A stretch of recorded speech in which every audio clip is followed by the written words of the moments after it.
Hi hello అండి. ఈరోజు ఈ వీడియోలో మన బాడీకి ఎంతో చలవ చేసే సగ్గుబియ్యం బెల్లం పాయసం అనేది చూపిస్తున్నానండి. చల్లారిన తర్వాత కూడా ఈ క్రీమీ టెక్స్చర్ అనేది మనకి సగ్గుబియ్యానికి ఉంటుంది. ఇది ఎలా వస్తుంది ఏంటి అనేది ఏ విధంగా ప్రిపేర్ చేసుకోవాలి, పిల్లలు పెద్దలు అందరూ చాలా ఇష్టంగా తినే ఈ పాయసాన్ని ఏ విధంగా ప్రిపేర్ చేసుకోవాలి అనేది చిన్న చిన్న టిప్స్తో చెప్తానండి. ఒకసారి చూడండి.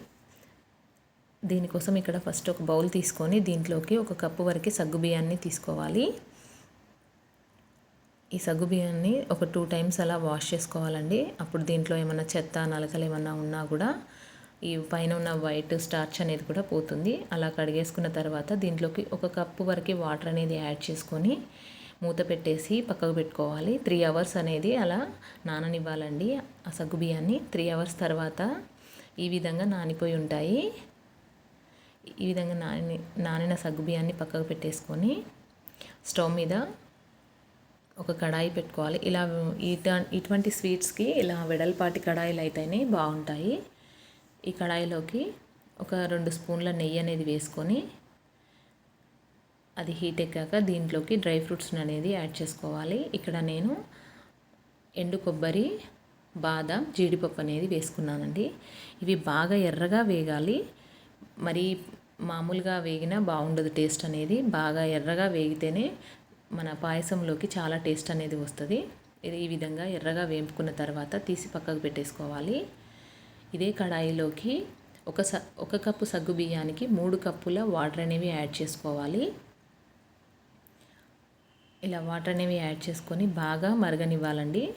బాగా మరిగిన తర్వాతనే దీంట్లోకి మనం సగ్గు బియ్యాన్ని అనేది యాడ్ చేసుకోవాలి. ఈ విధంగా బాగా మరిగిన తర్వాత స్టవ్ అనేది లో ఫ్లేమ్లో పెట్టుకొని మనము ముందుగానే నానబెట్టి పెట్టుకున్న సగ్గు బియ్యాన్ని వేసేసుకోవాలి. ఇలా సగ్గు బియ్యాన్ని అంతా వేసుకొని ఒకసారి బాగా కలుపుకోవాలి.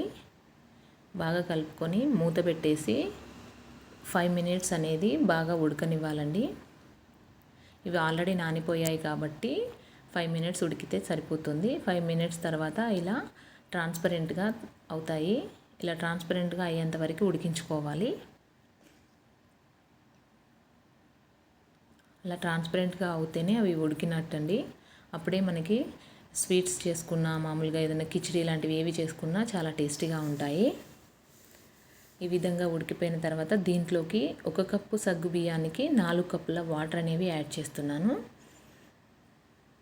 ఈ పాలనేవి కాచి చల్లారినవండి, పూర్తిగా చల్లారినవి కాదు, కాస్త గోరువెచ్చటివి. ఇక్కడ 3 కప్పుల వాటరు, 4 కప్పుల మిల్క్ అనేవి యాడ్ చేస్తున్నాము. అప్పుడే ఈ పాయసం అనేది మంచి క్రీమీ టెక్స్చర్ అనేది వస్తుందండి. ఈ విధంగా ఒక 2 to 3 మినిట్స్ అనేవి బాయిల్ అవ్వనివ్వాలి. ఇలా బాగా మరిగిన తర్వాత దీంట్లోకి ఒక స్పూన్ ఇలాచీ పౌడర్ అనేది వేసుకోవాలండి.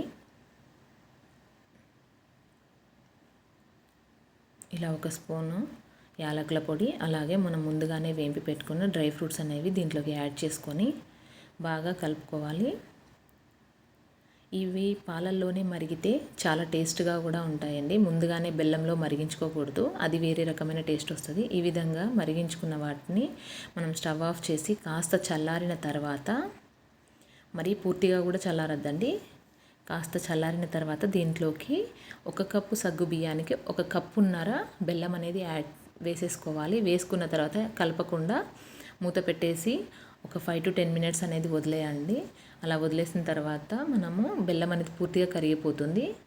ఆ తర్వాత ఇలా కలుపుకోవాలి. ఇలా కలుపుకోవడం వల్ల మనం పాలు, బెల్లం యాడ్ చేస్తాం కదా, సో పాలు అనేవి విరగకుండా చాలా బాగుంటుంది పాయసం అనేది. ఇలా పూర్తిగా చల్లారిన తర్వాత ఈ విధంగా ఉంటుందండి. పూర్తిగా చల్లారినా కూడా ఇది గట్టిపడదు, మంచి క్రీమీగా ఇలా కనిపిస్తుంది. దీన్ని మనము పూజలప్పుడు చేసుకోవచ్చు, ఈవినింగ్ స్వీట్స్ తినాలన్నప్పుడు చేసుకోవచ్చు. పిల్లలు పెద్దలు అందరికీ చాలా చలవండి ఇది తిన్నా కూడా. మీకు నచ్చితే మీరు కూడా ట్రై చేసి ఎలా వచ్చింది ఏంటిదనేది నాకు కమెంట్ బాక్స్లో కమెంట్ చేయండి. అలానే నా ఛానల్ని లైక్ చేయండి, షేర్ చేయండి, సబ్స్క్రైబ్ చేయండి. మీ ఫ్రెండ్స్ అండ్ ఫ్యామిలీ మెంబర్స్కి కూడా షేర్ చేసేయండి. మీరు ఇలానే నా ఛానల్ని సపోర్ట్ చేస్తే ఇంకా మంచి మంచి రెసిపీస్ అనేవి చూపిస్తానండి.